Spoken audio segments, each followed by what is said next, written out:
बहुत समय पहले की बात है। मथुरा नगरी पर अत्याचारी राजा कंस का राज था। कंस अपनी बहन देवकी से बहुत प्रेम करता था।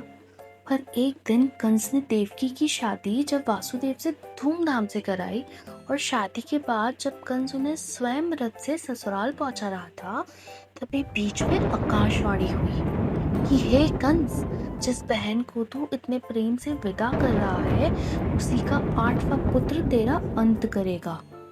यह सुनते ही कंस का चेहरा क्रोध से लाल हो गया। उसने तलवार उठाकर देवकी को मारना चाहा, पर वासुदेव ने समझाया कि कंस, तुम अपनी बहन को क्यों मारना चाहते हो? मैं वादा करता हूँ, जैसे ही हमारे बच्चे होंगे हम उन्हें तुम्हें सौंप देंगे। कंस ने शर्त मान ली, लेकिन उन्हें मथुरा के कारागार यानी कि जेल में बंद कर दिया। धीरे धीरे समय बीतता गया।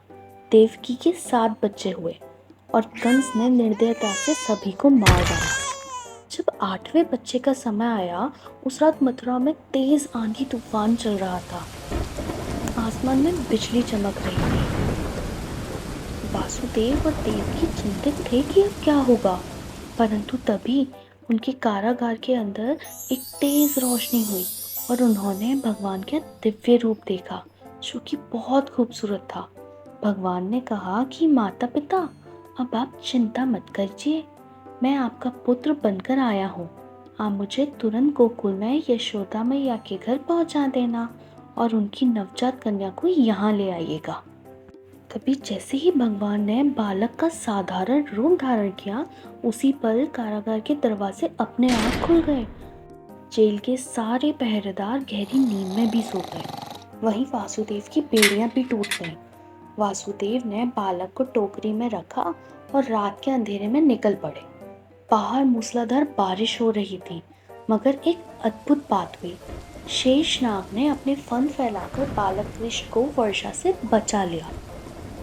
परंतु जब वासुदेव यमुना नदी के किनारे पहुंचे तो लहरें उफान पर थीं। पर जैसे ही वासुदेव ने कदम बढ़ाए, यमुना मैया शांत हो गई और रास्ता देने लग गई।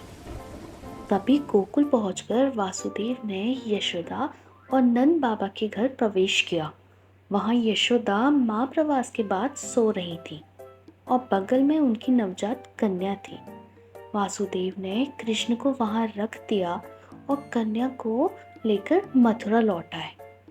अब जैसे ही सुबह हुई, कंस को खबर मिली कि देवकी का 8वां पुत्र जन्म ले चुका है। वह तुरंत आया और कन्या को पकड़कर खींचने लगा, पर देवकी मैया ने बोला कि भैया, ये तो एक पुत्री है, इसे छोड़ दो। पर कंस ने एक भी नहीं सुनी। उसने उस कन्या को पकड़कर पत्थर पर पटकने लगा, पर तभी वह कन्या हाथ से छूटकर आकाश में उड़ गई और योग माया का रूप प्रकट होकर बोली, अरे मूर्ख कंस, तेरा संहारक तो जन्म ले चुका है और वह सुरक्षित भी है।